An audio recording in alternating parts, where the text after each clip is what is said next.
Hey y'all, Melissa here with you today, and today's topic is pattern grading. What is pattern grading? It's the process of taking a pattern in a base size and extrapolating it out into larger or smaller sizes from that base size. Now, I'm not going to get into the technical details of doing a range of sizes if you were, say, a pattern designer. What I'm going to talk about is how to do this for a personal pattern. You have a pattern, it's not your size, how do you make it your size? This is how. In front of me, I have some scale models here that I'm going to be using to show this. But before we can talk about how much and where you're going to be altering your pattern, you need to know the difference in your measurements between the body that the pattern was drafted for and your own body.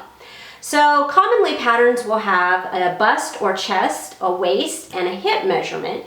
And you're going to use those base measurements that are given for that pattern, compare them to your own, figure out the difference. So let's say, for example, I had a pattern and my bust is 4 inches bigger than the pattern that I am using.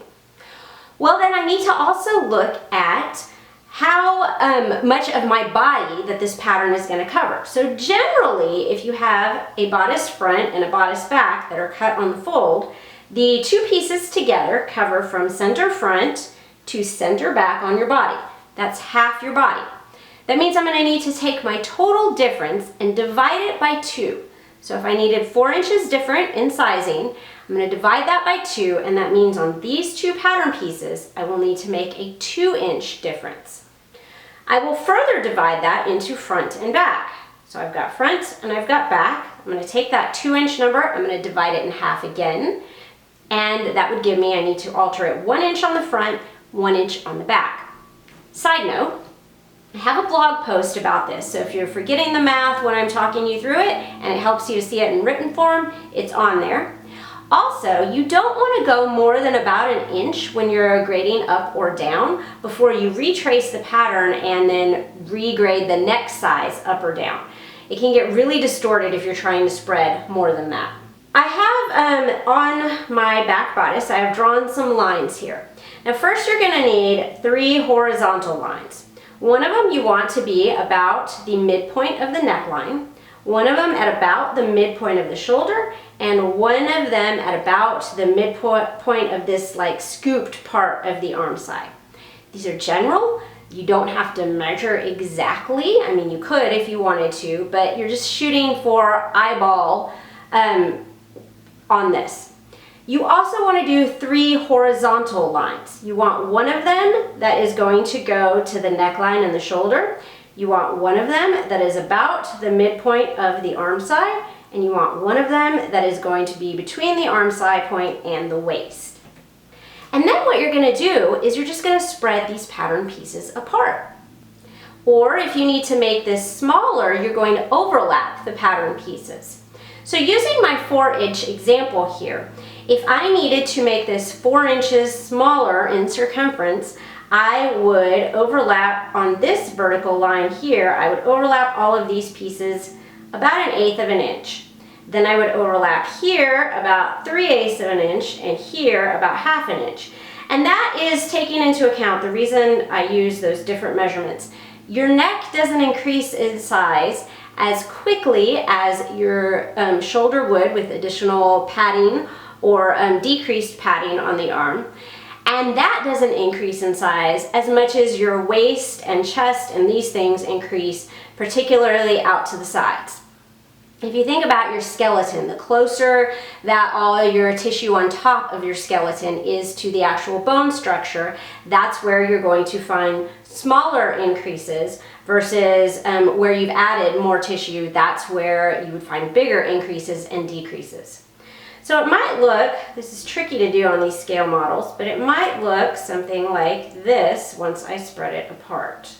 Okay, where I have the least amount of spreading right here on this line, and the most of the spreading out towards the side here. And you notice that I drew these tick marks on all the lines that would cross. That was because once I have these cut, it's hard to keep them lined up without being able to see those tick marks, particularly when we get to the next step.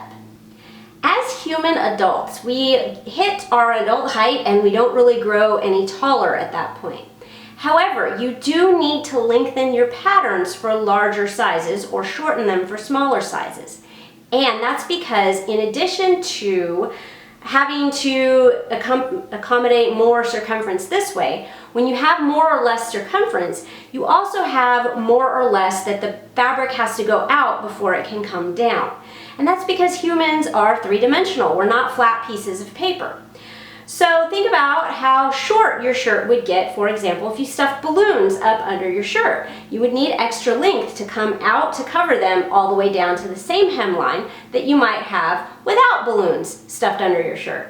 Because of that, I like to go and add, rule of thumb, about 1/8 of an inch on each of these horizontal lines. So I'm going to spread my pattern out, keeping those tick marks even, so that each of those horizontal lines has gotten spread out about 1/8 of an inch.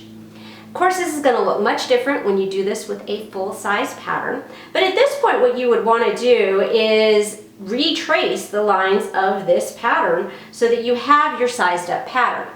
And you can see how the further I spread things apart, the more they're kind of getting distorted, which is why you don't want to go more than 1 inch before you retrace, true it all up, make sure your shoulder seams are the same length on the front and the back, for example.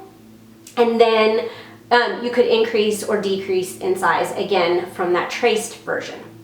Tip, wrapping paper is great for retracing patterns. You just use the back side of it. It's readily available, and if you stock up after the holidays, it's very cheap. Now, what if this bodice has a sleeve? Well, let's talk about how you would increase the size or decrease the size of sleeves. Okay, so here is a sleeve, and you can see that there are 3 points that the arm side gets lengthened. There's one here, here, and here. And I've marked some lines on my sleeve, and these are going to correspond to those. So this line corresponds to that. You can see how I marked it in the curve of the sleeve. There should be one up at the center of the cap that's going to correspond to the length that gets added in this area. And there is one horizontal line, and that's going to correspond to the length that gets added in this area.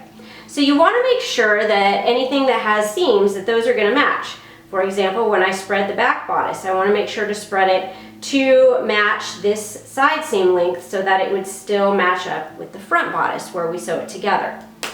Let me go ahead and cut this sleeve apart, and then we will look at how to slash and spread it. I'm only going to work with half of the sleeve here. I think that'll make a little more sense and be less pieces. These horizontal lines, you want one between the bicep and the elbow of the sleeve, and you're going to want one between the elbow and the wrist. Okay, so if I have spread my pattern 1/8 of an inch here horizontally, that's this horizontal line on the sleeve, so I want to spread my pattern 1/8 of an inch there. And then I would be adding, for this one, I would be adding 1/8 of an inch here. Okay, so 1/8 of an inch, this 1/8 of an inch. Add 1/8 of an inch here, as in for this whole sleeve pattern, since it was a full sleeve, we would spread it 1/4 of an inch, because 1/8 for the back and 1/8 for the front. All right, this point corresponds to this. So if I've spread it 1/2 an inch here, I'm going to spread this piece 1/2 an inch there. And then I just want these other pieces to match up, and I might add 1/8 of an inch vertically on each one. And again, that isn't because your arm gets so much longer. It is because as your circumference increases, like think about bending your arm in a sleeve that doesn't stretch. They have to be a little bit longer to be able to accommodate the additional circumference and be able to still bend. You can also, again, measure your actual arm and then make sure that this increase corresponds to your actual arm length. But make sure that this seam line ends up the same length as this seam line or the back seam line, whichever one you're doing. So I would also take the front part of the sleeve, like I said, and then that would get cut and spread apart the same way as the back side of the sleeve. All right, let's push all of this aside and let's look at pants. So with pants, you're going to want one line kind of, again, at the middle of the bottom of that crotch scoop. This is the back of the pants, this is the front. And then you're going to want 3 vertical lines. If your pants have darts, you want 1 line on each side of the dart, and then you want 1 on the outer side of the pants as well. You're going to want 1 line at the middle of the crotch curve, and you're going to want 1 line between the crotch point and the knee area. You may also, especially if you're taller, want 1 line between the knee and the lower leg, the hemline. And then you're going to do the same thing that we did with the bodice and the sleeve. You're going to cut on those lines and you're going to spread or overlap your pieces so that your pattern ends up a different size. Now, what if you have a pattern that has multiple pieces? So for example, like your pants have a side panel on it or something. What you're going to want to do is take your pattern and you're going to want to actually overlap on the seam lines, those multiple pieces, until you get to the basic front and back of the pants. Same thing with a bodice, like maybe you have a color blocked bodice or something. You're going to want to put those pieces together and then trace the pattern and then grade it out. Now obviously in a short video I can't go into every grading idea for every pattern and every specific thing or detail that could be added to a pattern. But I hope that this principle of cutting it apart and spreading it out a little bit or overlapping it a little bit can help you understand how you would take something from one size to another size.